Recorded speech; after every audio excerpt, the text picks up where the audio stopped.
On Rebuilding Ryerson. The rebuild of the Ryerson program began in 2011 with the construction of the Mattamy Athletic Center. But for the people who call it home, they have made all the difference to this program. From the unlikely champions to the champions of change. Let's take a closer look.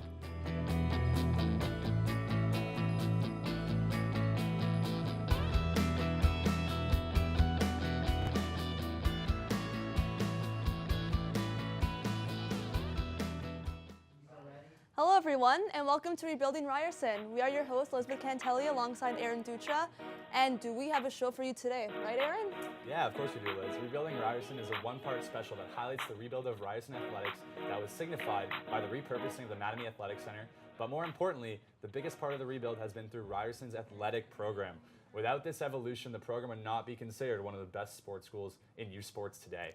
Before we get started, we want to make sure you're following our Instagram account at Rebuilding Ryerson, as well as our Facebook page, Rebuilding Ryerson, in order to stay up to date with what our Rams athletes are doing to help rebuild Ryerson to its full athletic and diverse potential. Okay, let's dive right in.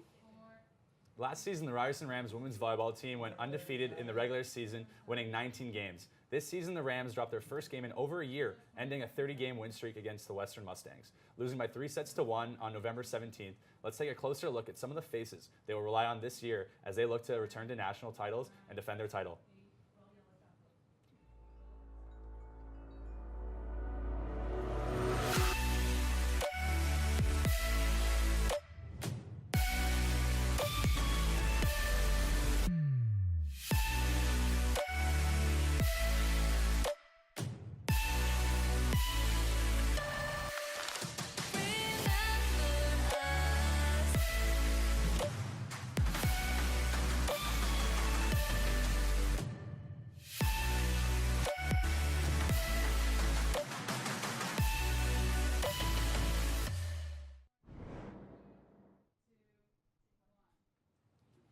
Not only were the women's volleyball team undefeated last year, but they went on to win their first ever OUA national sports title in Ryerson Rams history. Our team was able to sit down with Coach Dustin Reed and libero Demetria Maragos as they reflect on their historic championship run. Let's take a look. The Ryerson Rams have a perfect end to a perfect season. It's their first OUA championship in program history. And Sports coaching here, head coach Dustin Reed. I'm Dustin Reed. I coach the women's volleyball team here at Ryerson. It was my 10th full season with the team, and it's gone by quickly, but I've also had a lot of great experiences during that time. Yeah, I got here working towards a goal, and our goal last season, after being able to host the national championships here at Ryerson 2 years ago, was to get back to the national championships. It was a goal from the start of the season to put ourselves in position to vie for that championship, and it's a really special experience to be able to do that here at Ryerson. We held the OUA Final Four here to win that in front of family and friends and so many alumni and other people who came to support us. Was a once-in-a-lifetime opportunity. So amazing to share those experiences with coaches who've been here for almost as long as I've been here, for players who've sacrificed massive amounts of their own exposure and experience to give to the team. What a great way to share things together. But I've never felt like we were overlooked or not given opportunities. The reality is the teams that have had great success from Ryerson over the past number of years, without that success, we wouldn't have believed we could compete at that level. And so our women's basketball team, our men's basketball team, our men's soccer program, these are all teams that have competed at the top levels in our country for the last decade. And so we don't look at it as a special privilege to be the first ones. We've benefited from what other Ryerson programs have done. And our sincere hope is that we have done things and will continue to that will help other teams from Ryerson believe that they can accomplish those things. The thought that we're going to share those moments and that feeling of fulfillment, for as long as we know each other is going to be, really special. We want to give ourselves a chance again. My name is Demetria Maragos. I'm on Ryerson's women's volleyball team, and we worked really, really hard. We had a great group of girls on our squad. and we were just all committed to the same goal. So the fact that everything came together and we were able to capture that banner was a pretty great feeling. We never had in mind like we want to win every game or we want to have an undefeated season. We just knew we wanted to make it to Final Four. We just knew that we needed to battle it out and really stick together. So a lot of our success is owed to the fact that we were a pretty tight-knit team, and especially that we trusted each other on the court. You know what? Going into nationals, we took it one game at a time. It was a pretty undescribable feeling. All our hard work played off. Alberta put up a great fight, but I have to say we really prepared. We were mentally ready, especially for a big battle. That final point when Lauren hit the ball and it was out, it's just I can't even describe. Words can't describe the happiness that I think we all felt in that moment. To be honest, it was kind of surreal. I forgot that we had won nationals a little bit until I saw that banner hanging up on the wall. I remember we were practicing when they were putting it up, and I looked behind me and I saw it, and I was like, oh my God, I was like, we did that. That's amazing. You know, what a fantastic story looking back on probably the best sports team in Ryerson history. And for it to come from a team that didn't have much success in recent years, it's pretty inspiring to see where this team came from to where they are now. And I can't wait to see what this year has in store for the women's volleyball team. Yeah, me too. Honestly, it should be exciting to see what they can do. But coming up after the break, our women's basketball insiders break down this year's Rams as they prepare to host nationals. We also look at the home of the Rams, formerly known as Maple Leaf Gardens. Nice guy. But what they don't know is that I have a darker side, a badder side, a side you don't want to be on the wrong side. Hey, honey, did you remember to get the milk? So as I was saying, I can be merciless. Infinity, empower the drive. Spinach, taco seasoning, pepper jack cheese, avocados, crab legs, coffee,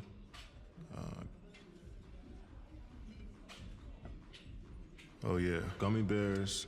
Man, that's a lot. I gotta write some of this stuff down. Get it, get it, get it, get it, flip it, tip it. Welcome back to Rebuilding Ryerson. I'm your host, Aaron Dutra, joined by my fellow co-host, Elizabeth Canatelli. We've got hoops to talk about, Liz, so let's take it away. Yes, indeed. Now we'll be switching gears over to basketball, where the currently undefeated women's basketball team is looking to have a strong season with a newly renovated side. And now Ryerson is hosting a 2019 Youth Sports Women's Basketball National Championship this year. So they'll be looking to book their ticket into this tournament, seeing that it's in their backyard. And with their consistent play so far, it's safe to say that they're on their way to nationals. Let's take a look.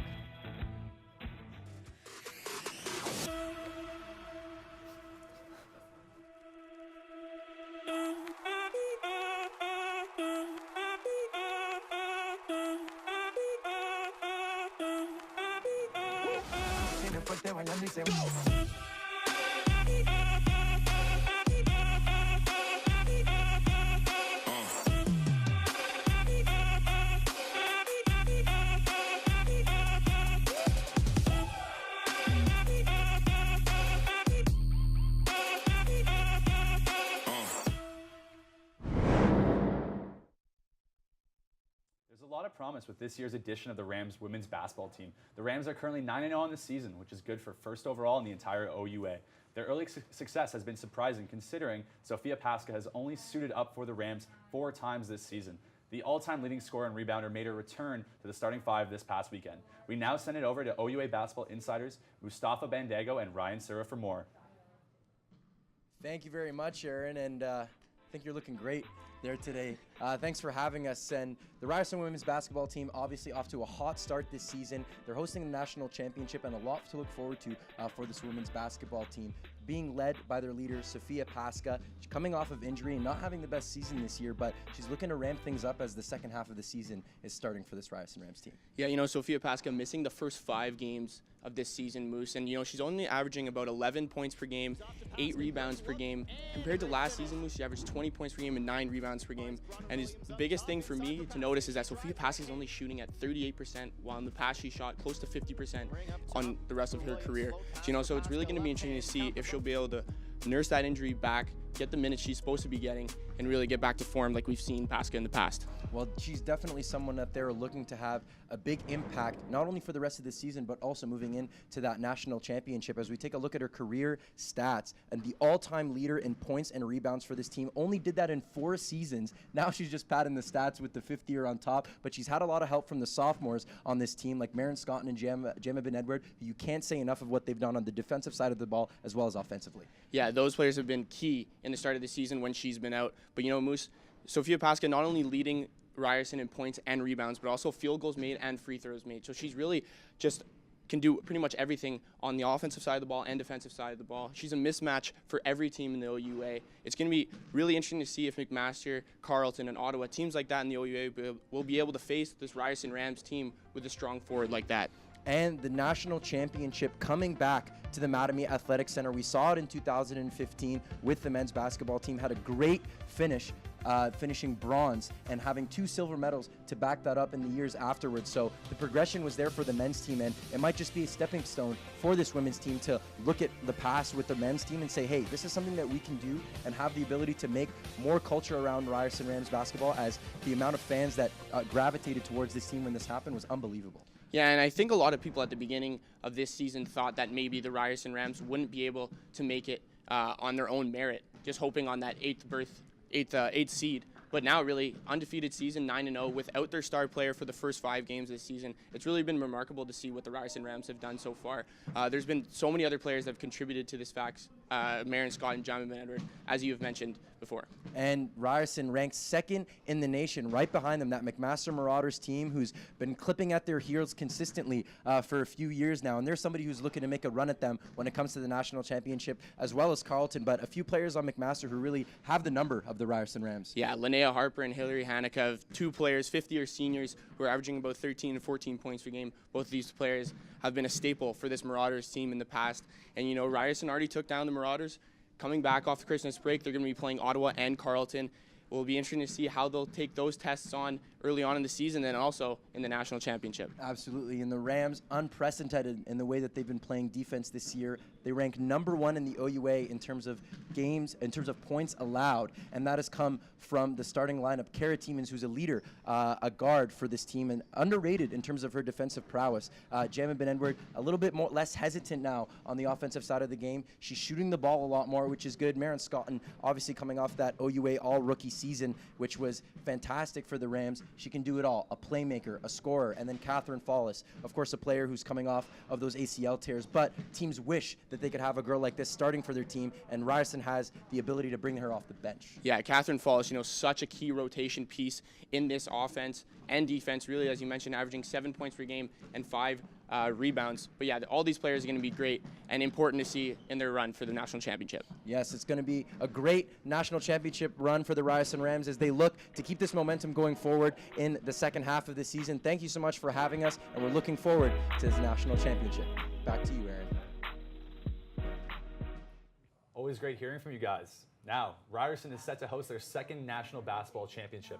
They hosted last in 2015 for the men's national tournament. The women's Final 8 at Ryerson gets underway on March 7th and wraps up on the 10th. Be sure to get your tickets so you can help cheer on our female ballers. Pack the Mac will be in full effect, and I can't wait to see the student section this year in March. Now we're going to take some time to focus on the building that houses Ryerson sports teams. The Mattamy Athletic Center, formerly known as Maple Leaf Gardens, is filled with so much culture and history. Ryerson reopened its doors as a space for their major sports teams back in 2011. Let's take a closer look at the rebuilding of the garden. Today, Maple Leaf Gardens lies battered and trashed, littered with dead rodents, and facing a future that is still undefined. It is a big question mark. What does the future hold in store for one of the city's most treasured landmarks?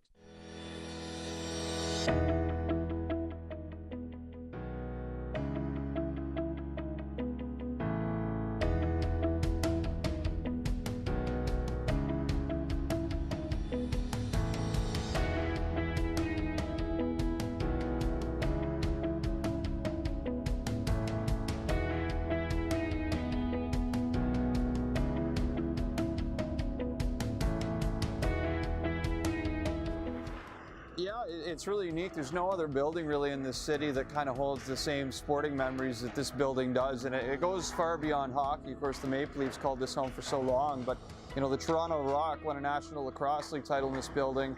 The first ever game in NBA history happened right here as well, and then, you know, not to mention all the cultural events as well that came in this place over time. So it's, you know, rightfully so, a Canadian heritage site. It means so much to the city and the sporting community within it. And to have it revitalized now and have this place full of life again with, you know, Loblaws downstairs and the athletic programs, basketball, volleyball, and hockey all operating out of here. I think it's just fantastic for the school and fantastic for the city as well to be able to preserve this place. Well, it certainly elevates their prestige, and I think the big thing for Ryerson too is that this wasn't just a hockey facility and that they made it a home for volleyball and basketball too. So, you know, there's a bit of a trickle-down effect to them as well. And you know, for hockey, it's been huge for recruiting on the men's and women's side. In the OUA, there is no other building that really even holds a candle. When you come into a facility like this as an athlete, it looks like it's the real deal. This looks like a professional athletic organization that is serious about the way they treat their athletes and the facility they have them playing in. That makes a huge difference. There's a lot of moments for sure that I will remember, I think forever, that I had the chance to have in this building, but the one that stands out from all the rest is Game 2 of the OUA West semifinals to go in overtime, I believe. Michael Fine, who was double shifting out there with Lucas Fraser and Andreas Sogas, takes a puck from his own end, comes through the middle, beats Robert Lepine at center, goes wide on Nick Trecapelli, fakes a shot, brings it in between his legs, and goes far side on Andrew D'Agostini to tuck it in for the overtime winner. And people tend to remember me for what I said after. It's only a matter of time before it comes together, and this team will have success, and I think they will be on top of the OUA before too long.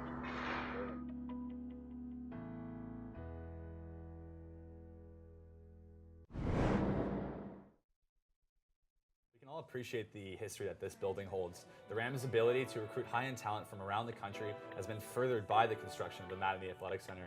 Without this infrastructure, who knows where this program would be? We're going to take a quick commercial break, but don't go anywhere as we have a lot coming up after the break. Yeah, coming up next on Rebuilding Ryerson, we learn more about Ryerson's You Can Play movement. And later, we take a look at a remarkable story surrounding Marcos Yuri-Costa. You don't want to miss this. What's Brad Marchand doing here? Can use the help. Since we opened these hockey outlet stores, business is booming. I was looking for some hours, so I thought I'd try him around the store. You got a big dome, eh? No. Hey, Brad, maybe cashier's more your thing. So if I find this anywhere else for a lower price, you'll refund me the difference? That's a pure hockey low price guarantee. I got this, Fred. Why don't you take a break? Yeah, good move, but you got it. Yeah.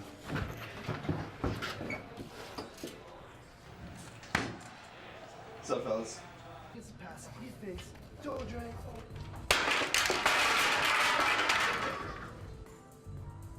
Good night. Take care. Good night. Take care. Good job. Good night. Take care. Great job. Good night. All right. Great job. Thank you. Welcome aboard.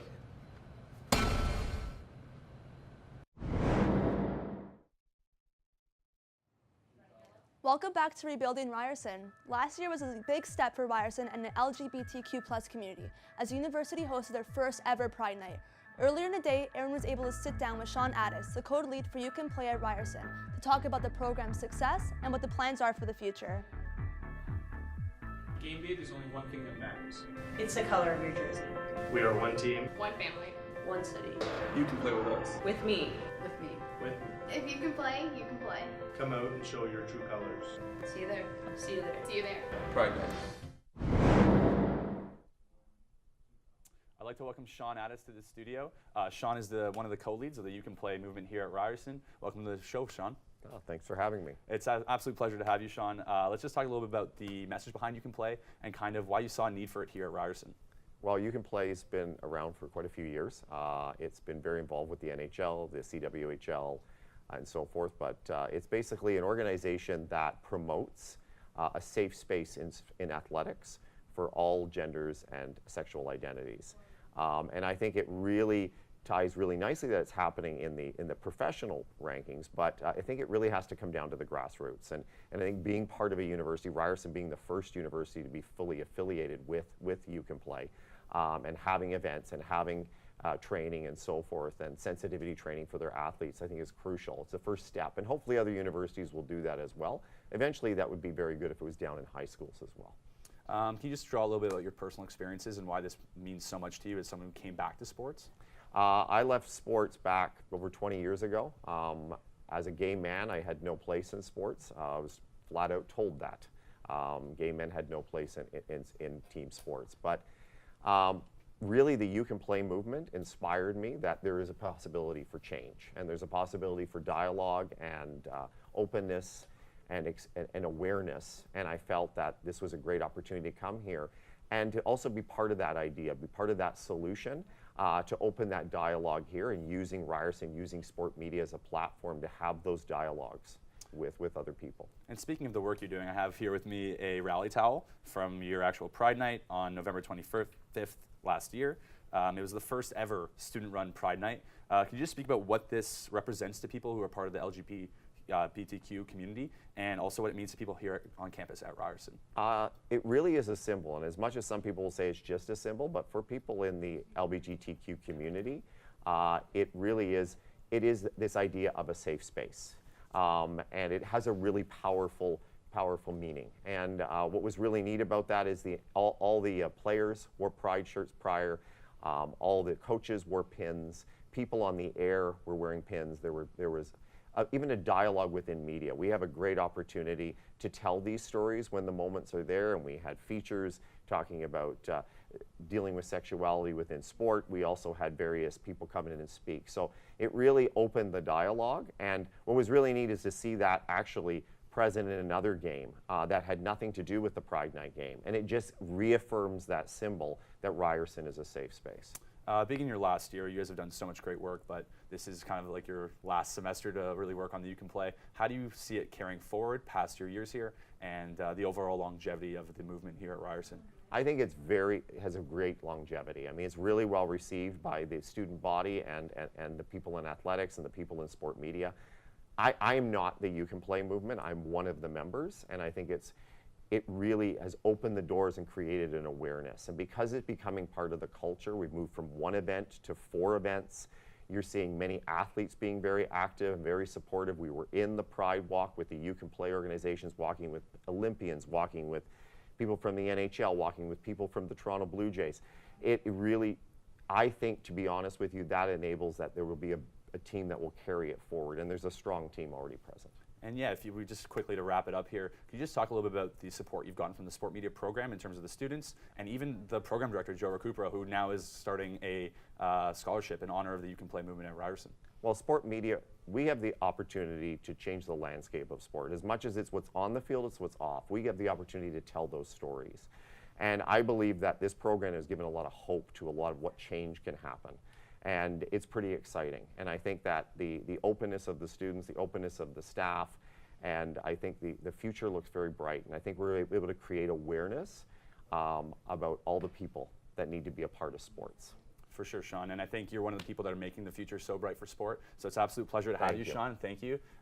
Thank you for watching.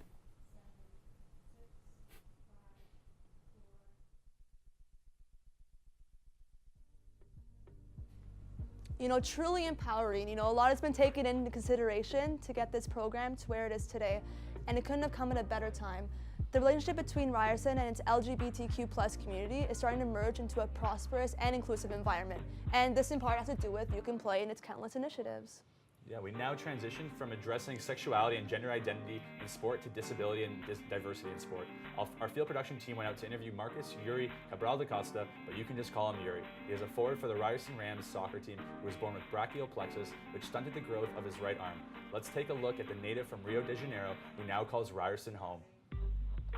Meu nome é Marcus Yuri Cabral da Costa, tenho 24 anos, eu venho do Brasil, Rio de Janeiro.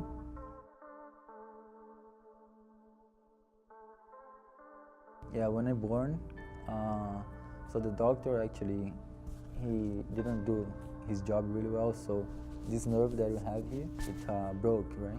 So that's why I'm born with a disability called flexobrachial, the name of the disability. And then when I was young, I did 3 surgeries to try to fix, but worked okay because I have more mobility. Yeah, but still, it's different, you know. When I was a kid, like, nobody cared, I didn't care. But then when I started growing, I realized, oh, like I was different, right? So it was a tough time. So when I started realize that, you know, after my teenage phase, so I started realizing actually it's not something too bad, you know, something that I started to understand, and I realized that it's actually I'm born like that, so I started to accept myself. So I was 19, 20 years old, so I realized that, okay, like I was actually acting really much better, much more positive about that. But it's still something bothered me at that time, and it was the way people still were looking at me, right? So maybe if I was strong enough, I wouldn't care, but I still cared a little bit. So I said, oh, you know what? So if they want to look at me, they realize that I am not less than them, right? Then I saw the tattoo in my arm as like a way to say, okay, like I'm different than you, but it doesn't mean that you're better than me because of that, right? And then there's a lot of expression in the tattoo, how like I could tell the way people look at me, just like look at their eyes, I could tell what they're feeling, like their expression about my disability. They have like places where I went through the Paralympic soccer that maybe if I didn't have this disability, I wouldn't go, right? I wouldn't play the Paralympic soccer, I wouldn't go. Maybe I wouldn't play soccer, who knows? There's a bird too that it represents freedom that I wanted to achieve at that time because I didn't really feel free because of all the barriers I used to put on myself because of my disability. So like I played soccer all my life, but so just when I completed like 16, 17 years old, that I started playing for the Paralympic team in Rio. And then after that I started actually taking it serious and, you know, practice and you know, trying to get better. So since 2010 to 2016, I was playing for Vasco da Gama in Rio. In 2012 to 2015, I played for the national team of Brazil of the Paralympic soccer. And that competition was really important for me too because I got a lot of confidence as a player. Yeah, actually, I can't complain about the guys or the coaches or anybody at Ryerson. You know, since my first practice with them, they treat me really well. You know, they're very welcome. So I felt really nice in the group since day one. Even though, like, because of difference of culture and language, I think it's funny, all the jokes and everything, but I can't really participate as much because, you know, because of the language and the culture. Like, I don't feel out of a place with them, you know. So it's good. It's really nice to have them, and the fact that they treat me really well since always. First OUA goal.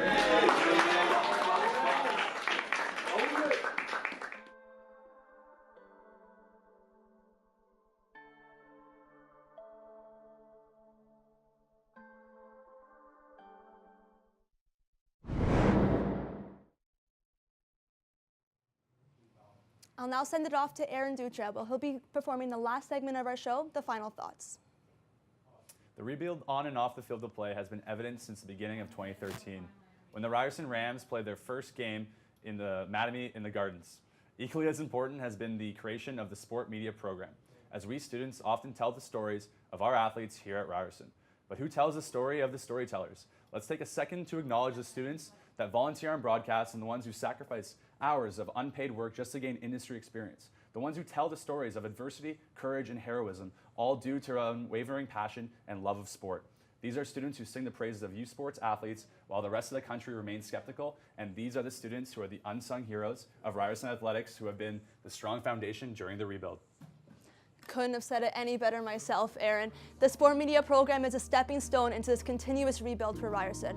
And you know, we can go on and on about this, but unfortunately it's all the time we have for today. Thanks for watching Rebuilding Ryerson. Be sure to follow us on Instagram at Rebuilding Ryerson and on Facebook to see exclusive behind-the-scenes content and to catch the full broadcast. For Elizabeth Canatelli and Aaron Dutra, have a great night, Ryerson.